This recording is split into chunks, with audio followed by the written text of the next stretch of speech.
की हार लगातार चर्चा का विषय बनी हुई है। कुछ ग्राफिक्स के जरिए हम आपको बताएंगे, कुछ बड़े सवाल भी हैं जो इस मसले पर उभर कर आ रहे हैं कि क्या वजह रही अयोध्या में हार की, क्योंकि अगर हम ग्राउंड पर समीक्षा करते हैं तो कारण कुछ और नजर आते हैं। ग्राफिक्स के जरिए आपको समझाने की कोशिश करेंगे कि सबसे बड़ी वजह अयोध्या में हार की क्या रही है। जातीय जो समीकरण रहे हैं वो समाजवादी पार्टी उसमें भारी पड़ती हुई नजर आई है। ये एक पहली वजह बताई जा रही है। जो पारसी समुदाय से आते हैं अवधेश प्रसाद, जिनकी जीत हुई है, तो ये जो जातीय समीकरण है, जातीय समीकरण अपने आप में एक बड़ा रोल चुनाव में अदा करता ही है। अयोध्या में भी ऐसा ही हुआ। जो दलित आबादी में पारसी सबसे ज्यादा है और दलित काफी हद तक नाराज बताए जा रहे थे। पारसी समाज के करीब 1,05,000 वोटर हैं जिन्होंने सीधे सीधे इस चुनाव में एक प्रभाव जो है वो डाला है। तो क्या वजह रही है अयोध्या में हार की, वो हम कुछ कारणों पर जिक्र कर रहे हैं। जो ग्रामीण इलाके हैं वहां पर बीजेपी फोकस नहीं कर पाई। वैसे ही जो अर्बन एरियाज हैं वहां पर बीजेपी का प्रभाव ज्यादा दिखता है, लेकिन जो रूरल एरियाज हैं वहां पर बीजेपी की पकड़ अभी भी कमजोर बनी हुई है। तो ये एक बड़ी वजह रही कि जो रूरल एरियाज थे वहां पर बीजेपी नहीं पहुंच पाई। जमीन अधिग्रहण से लोगों में नाराजगी थी। जो तीसरी वजह निकलकर सामने आई है वो जमीनों का आसपास का अधिग्रहण जो था, उससे लोग काफी नाराज बताए जा रहे थे। हम देख रहे थे कि लोगों के घर दुकान टूटे हैं, मुआवजे को लेकर उन्होंने शिकायत की है, रोजी रोटी छीनने की बातों से दुकानदार लगातार नाराज थे। वीडियोस सामने आ रही थी जिसमें साफ तौर पर लोग अपनी नाराजगी जाहिर कर रहे थे। तो ये कुछ ऐसी वजह थी जो बीजेपी की हार हुई है अयोध्या में, क्योंकि जो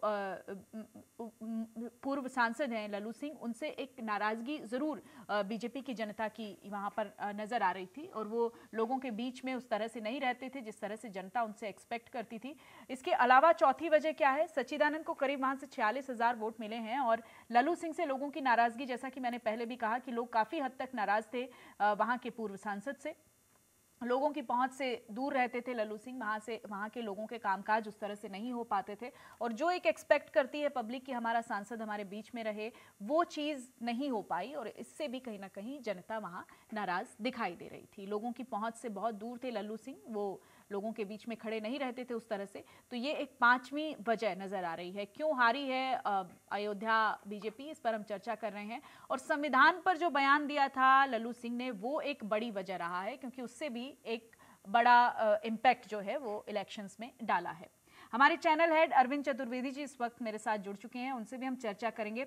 अरविंद जी, अयोध्या की जो हार है उस पर लगातार चर्चा हो रही है। पूरे लोकसभा चुनाव में कुछ ऐसी सीट्स रही जिन पर आज तक हम चर्चा कर रहे हैं, उनमें जो अयोध्या की सीट है वो भी बनी हुई है। कई ऐसे बड़े कारण वहां पर रहे जिसकी वजह से बीजेपी को हार का सामना करना पड़ा, लेकिन अब उसमें साधु संतों की एंट्री भी हो चुकी है, अब प्रशासन की भी एंट्री हो चुकी है। विषय अयोध्या इसलिए है क्योंकि अयोध्या सीट पे हार के कारण वहां पर विवाद मचा हुआ है, बवाल मचा हुआ है। पूरे देश और पूरी दुनिया की नजर जो है वो अयोध्या पे है और लोग सवाल पूछ रहे हैं कि आखिर हम अयोध्या क्यों हारे।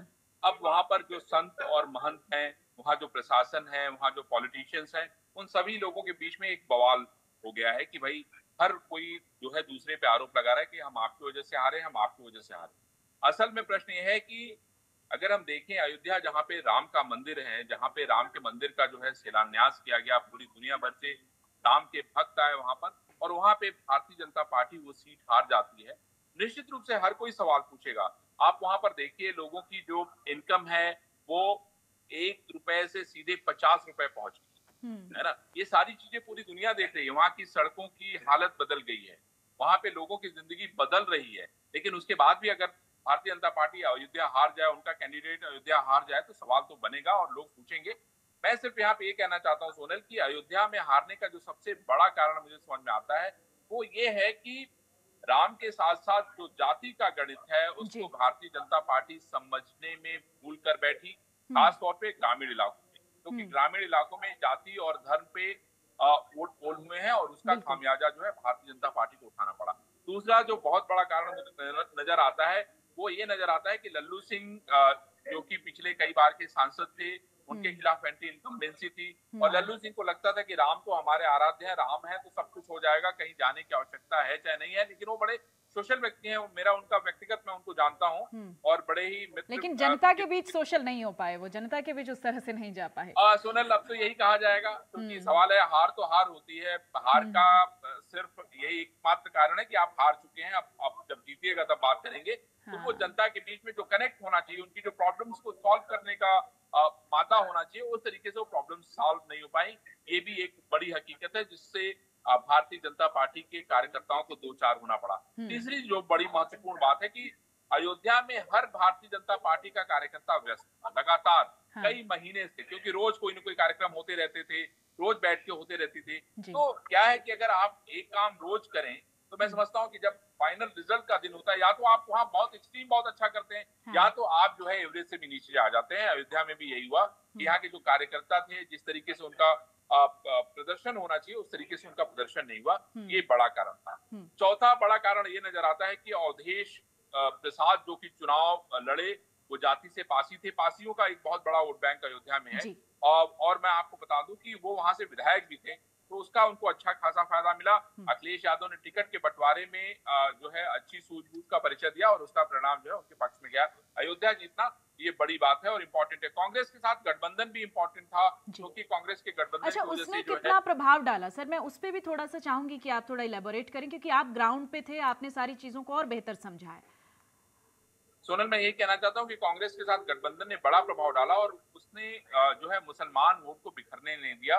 बहुजन समाज पार्टी का कमजोर तरीके से लड़ना भी जो है वो भारतीय जनता पार्टी के लिए नुकसानदायक हो गया और उसका परिणाम हो गया कि ये लोग अयोध्या हार गए। लेकिन हमारी आज की जो खबर को करने का अयोध्या को लेकर कारण है सोनल, वो कारण ये है कि राजू दास का डीएम के साथ विवाद होना, राजू दास को मुख्यमंत्री के द्वारा बुलाया जाना और उसके बाद राजू दास का ये कहना है कि हमारी हत्या कराने की साजिश की जा रही है। और जिसने पूरी जिंदगी हिंदुत्व को लेके काम किया, भारतीय जनता पार्टी को लेके काम किया, उसके साथ अगर इस तरह की साजिश की जाएगी तो ये कतई बर्दाश्त नहीं किया जाएगा। और शायद यही कारण है कि आज हम और आप इस पर देखिएगा अरविंद जी, अब राजनीति भी तेज हो गई है। अभी अखिलेश यादव ने कहा कि इस हार का ठीकरा साधु संतों पर फोड़ा जा रहा है, तो अब एक नया मसला, एक नई राजनीति जन्म ले गई है उसके बाद से, जब से महंत राजू दास के साथ ये विवाद हुआ है। हाँ सोनाली, आप देखिए कि अखिलेश यादव ने तुरंत ट्वीट करके जो है इस मुद्दे को और बड़ा बना दिया कि भाई साधु संतों के साथ इस तरह का व्यवहार न करें।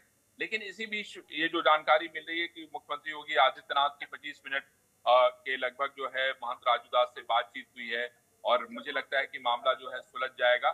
इस समय सवाल यह है कि भारतीय जनता पार्टी को लड़ने की आवश्यकता नहीं है, उनके कार्यकर्ताओं को लड़ने की जरूरत नहीं है, उनके महात्मा संतों को लड़ने की जरूरत नहीं है। जरूरत इस बात की है कि हम अपनी कमियों को पहचानें और उसको जो है दूर करें, शायद तभी आप जो है एक बार पुनः जीत की मंजिल की तरफ बढ़ेंगे। अच्छा, इस पूरी पॉलिटिक्स में अरविंद सर, जो एडमिनिस्ट्रेशन का इन्वॉल्वमेंट है वो, उसको आप कैसे देखते हैं? क्योंकि उन पर बड़े आरोप लगाए जा रहे हैं, हमने पहले भी देखा, अभी भी महंत राजू दास ये कह रहे हैं कि बहुत सारे अधिकारी जो हैं वो अदर पार्टीज से मिले हुए हैं, या उनका जो रवैया जैसा होना चाहिए था वैसा नहीं रहा, उन्होंने निष्पक्षता से काम नहीं किया। उसको लेकर मैं चाहूंगी कि एक टिप्पणी आपसे। सोनल, देखिए मैं ये बताना चाहता हूँ कि जो वहाँ पे जिला अधिकारी महोदय हैं, मैं उनको भी व्यक्तिगत रूप से जानता हूँ।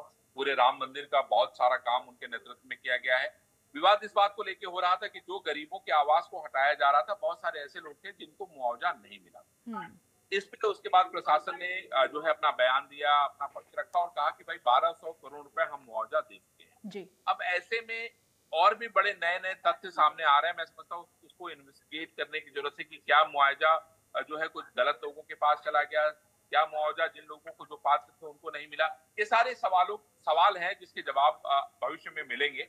लेकिन मैं यहाँ पर फिलहाल जिस बात की हम लोग चर्चा कर रहे हैं वो चर्चा इसलिए कर रहे हैं क्योंकि दो बड़े मंत्री जो है अयोध्या आते हैं, डीएम को वहां बुलाया जाता है, प्रशासन के बहुत सारे लोग रहते हैं और उनकी मौजूदगी में ये हल्ला होता है।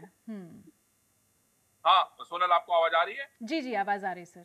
हाँ, तो मैं कह रहा था कि उसमें राजू दास भी शामिल होते हैं और उस दौरान जो है आरोप प्रत्यारोप का दौर शुरू होता है दो मंत्रियों के सामने। और उस दौरान जब राजू दास से पूछा जाता है कि भाई आपको क्या लगता है कि आप हारने का क्या कारण है, तो राजू दास ने कहा कि इन अफसरों ने जो है कोई भी मदद नहीं की। हाँ। और ये लोग बेलगाम हो गए थे और उसका परिणाम था कि हम चुनाव हार गए। हाँ। तो निश्चित रूप से अगर अफसर वहां पे हैं, उसके बाद उनकी सिक्योरिटी हटा दी जाती है, नेक्स्ट डे उनकी सिक्योरिटी हटा दी जाती है। हाँ, कोर्ट में खाज का काम ये हो जाता है कि इनकी तुरंत सिक्योरिटी हटा दी जाती है। और मैं समझता हूँ कि ये ठीक नहीं था। ठीक इसलिए नहीं था क्योंकि ये सारा कुछ अगर आपको ये बात करनी थी तो फोरम पे करनी थी। इस तरह से एकाएक आप सिर्फ नाराज होके, चूंकि आप डीएम है और नाराज होकर सिक्योरिटी हटा देंगे, तो इसको मैं ठीक नहीं मानता हूँ। जो भी चीज हो किसी न किसी कारण बस होनी चाहिए, उसके पीछे कोई ना कोई लॉजिक होना चाहिए, और कोई भी बात हम करेंगे तो लॉजिक से साथ करेंगे, फोरम पे करेंगे।